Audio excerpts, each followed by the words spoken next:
মোসাম্মদ নুসরাত জাহান লামহা তাহফিজুল কোরআন একটা নাটক সম্পর্কে, এবং বলছে ওরা একটা চরিত্র, কয়টা চরিত্র আছে। তারপরে মার্সেল অফ ভেনিস নিয়ে কথা হচ্ছিল।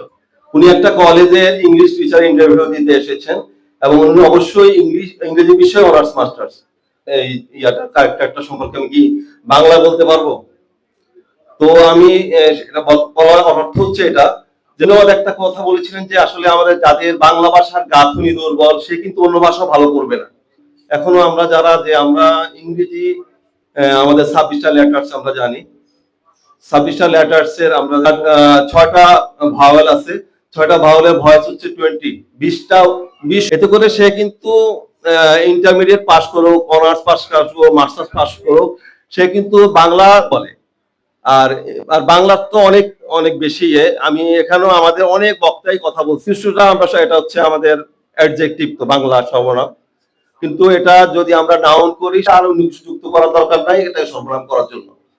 এটা হচ্ছে আমাদের বেসিকই আমরা শেখাচ্ছি ভুল, যেহেতু এখানে অনেক টিচার্স আমরা ইংলিশ শিখবে না, আমরা যেভাবে শিখে আসছি এবিসি আমরা ভুল শিখে আসছি। এবং আমাদের শিক্ষা ব্যবস্থায় এটা শুদ্ধ করার কোনো উদ্যোগ, প্রাইমারি লেভেলে এভাবে শেখাবো তাহলে সে শিখবে, এটা কোনো উদ্যোগ নাই। অথবা আমাদের টিচারদেরকেও সেভাবে ট্রেন আপ করা। যেটা বললাম, অনেকে বলে গেছেন যে আমাদের শিক্ষাতে যে ডাক্তার ইঞ্জিনিয়ার হওয়ার সে আমাদের বড় একজন মানুষ, একটা মাতা পিতার প্রতি দায়িত্ব, একটা মানব জাতির প্রতি দায়িত্ব। এখন দেখেন যে ওয়ার্ল্ড ওয়াইড সব আমাদের পার্শ্ববর্তী দেশগুলো বলেন, কিন্তু দেখা যায় যে এক শ্রেণীর বুদ্ধিজীবীরা যখন আক্রমণ হচ্ছে বাংলাদেশের, কিন্তু ওয়ার্ল্ড ওয়াইড যখন অন্য ধরনের ইন্টারন্যাশনাল হিউম্যান রাইটস কেউ কথা বলতেছে। এটা কেন হবে?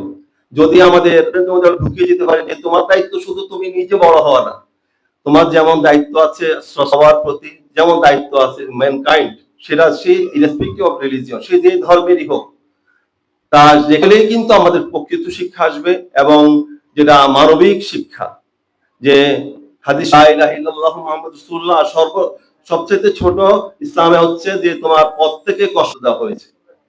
এখন দেখা যায় একজন মানুষ মারা যাচ্ছে, একজন সন্ত্রাসী কিন্তু আক্রান্ত হচ্ছে, কিন্তু আমরা কি প্রথম কাজ হচ্ছে তাকে সেভ করা, তাকে সন্ত্রাস। কি আমি মনে করি যে আমি তাকে ধরতে গেলে দেখা যায় আমিও বিপদে পড়তে। এখানে আসলে উপদেশ দিতে আসি নাই, সব জায়গায় আমরা কল্যাণের দিকে মানুষকে আহ্বান করবো, অকল্যাণ থেকে দূরে থাকবো। বিদ্রোহী রণক্লান্ত আমি সেই দিন হব শান্ত, জগত্তাচারীর খড়গ কৃপান ভীম রণভূমির অনিবান। আসসালামু আলাইকুম ওয়া রাহমাতুল্লাহ। এই পর্যায়ে আপনাদের মাঝে বক্তব্য নিয়ে আসছেন সম্মানিত আহ্বায়ক, আজকের অনুষ্ঠানের সম্মানিত অতিথি, জবরজয় বক্তব্য রাখার জন্য অনুরোধ করছি জনাব ফয়সালুর রহমান ফাবিল সাহেব। বিসমিল্লাহির রহমানির রহিম। আমাদের এই মঞ্চে উপস্থিত আছেন কুমিল্লা সম্মানিত মেহমান বিন্দু এবং আমার সামনে উপবিষ্ট শিক্ষার্থী এবং অভিভাবক বিন্দু, আসসালামু আলাইকুম। এ করতে সুযোগ পাই নাই। উনি অত্যন্ত ভালো মানুষ ছিলেন।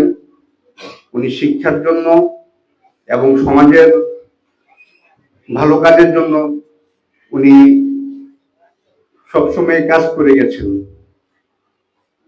উনি কাজ করতে যে উনার পরিবারের অবস্থা খুব একটা ভালো ছিল না, তারপরে উনি লেখাপড়ার প্রতি উনার খুব মনোযোগ ছিল। এটা উনার ভাইরা তেমন পড়ালেখা করার সুযোগ না পেলেও উনাকে পড়ালেখা করার জন্য অনেক সুযোগ সুবিধা করে দিয়েছেন। উনি ভালো কাজ করতে যে 1986 সালে চিটাং